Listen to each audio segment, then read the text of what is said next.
So here is your first look at a retail and fake pair of the Nike Air Jordan 1 Low Travis Scott Reverse Mocha. Can you tell any differences straight away?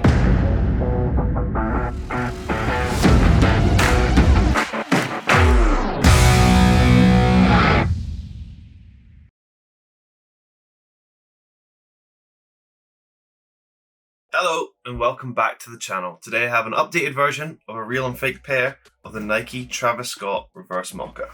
The olives are coming out very soon, so I thought I'd do this video and then I'll do the olives in the following week.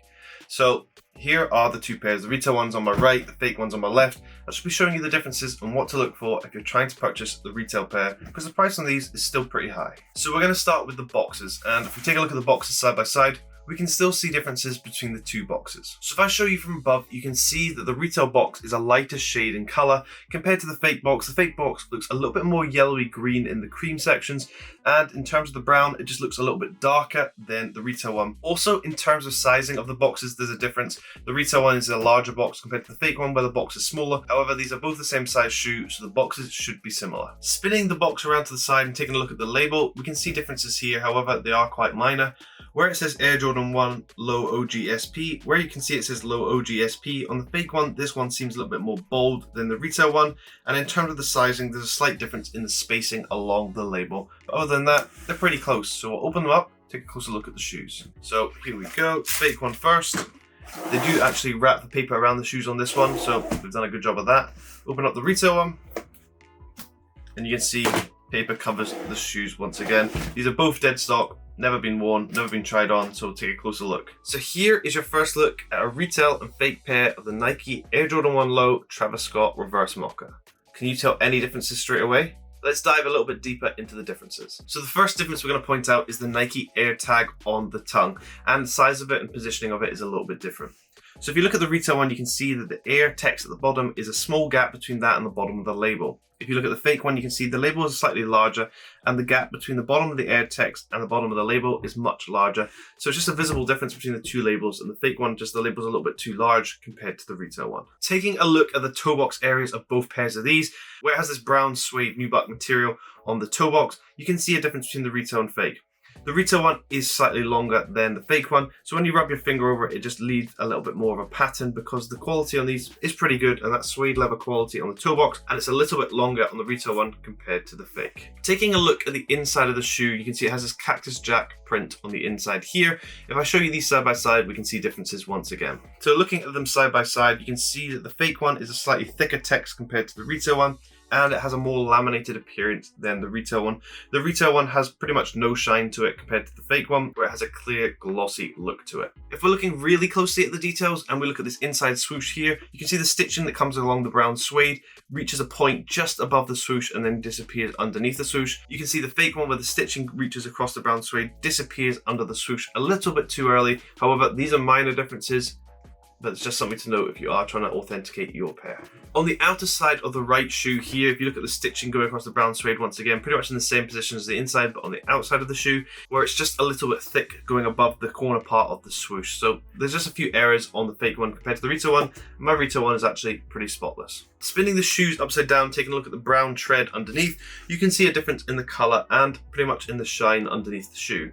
So I would say the retail one has a slightly more glossy look to it and has a slight shimmer in certain lightings, whereas the fake one is completely matte and has no shine to it whatsoever. However, after a few wears, are you going to be able to tell the difference? No. This is only going to help you if you have a dead stock pair in hand. Taking a look at the outside swoosh of both pairs, what I would say is there's a slight color difference between the two, and this hopefully shows up well on the camera.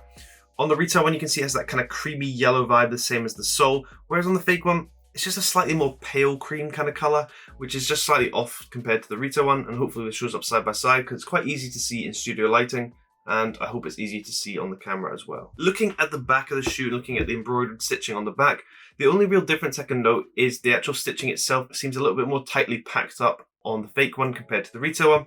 If you look at the outer edges of the Wings logo, you can see the stitching has slight spacing between it, whereas on the fake one, you can see how tightly compact they are, and actually maybe it looks a little bit cleaner on the fake one compared to the retail one. If we take a closer look at the white panelled leather going around the toolbox area, we can see differences between the retail and fake. So from the close-up, you can see the quality of the leather is very different from retail to fake.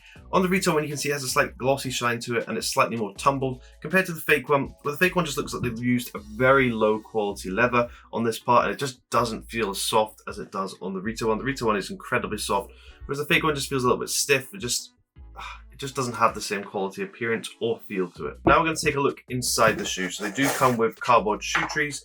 So on the retail one and the fake one here, I would say the fake one, the indents on the top are a little bit more indented than they are on the retail one. And then on the inside of the retail one, it says die cut sock liner, whereas on the fake one, it doesn't say anything at all. So these are just things you have to look for if you are trying to authenticate your pair, purchase an authentic pair. If I give you a close-up of both of the inside labels, we can see differences here once again. So if we look at the right-hand side of the label to the right of the Jordan logo where it has the XC in the top right corner, you can see how much lower down this is on the label on the retail pair compared to the fake one, where you can see this is pretty much almost covered by the material above.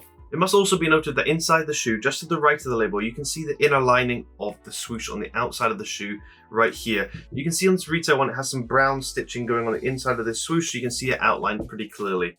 If you look at the fake one, it's pretty hard to see the inside swoosh because the stitching is done in a white, so it's very hard to see. So just look at these close details if you are trying to authenticate your pair. So if we take a look at the left side and we take a look at the retail pair, which was purchased directly from eBay, and you can see it went through their authentication service, and you look at this brown-like suede underneath the swoosh, and if we compare it side by side to the fake, we can see there is actually a color difference between the two. The retail one is a slightly lighter suede, I would say, than the fake one. The fake one's gone for a dark chocolatey kind of brown suede, so the color difference is a little bit different between the retail and fake. However, this would be hard to see unless you were in studio lighting.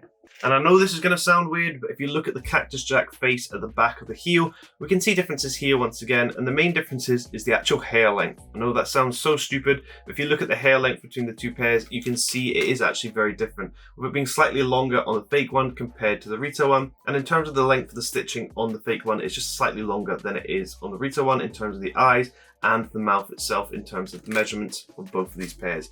And I know these details are incredibly close, but that's what you've got to look for if you are trying to authenticate your pair.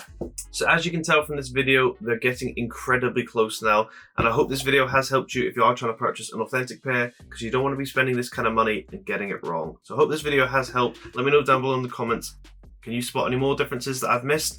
But thanks for watching, and I hope you have an amazing day. And one last tip, smell the shoe, because the fake one absolutely reeks of glue. So thanks for watching, hope you have an amazing day.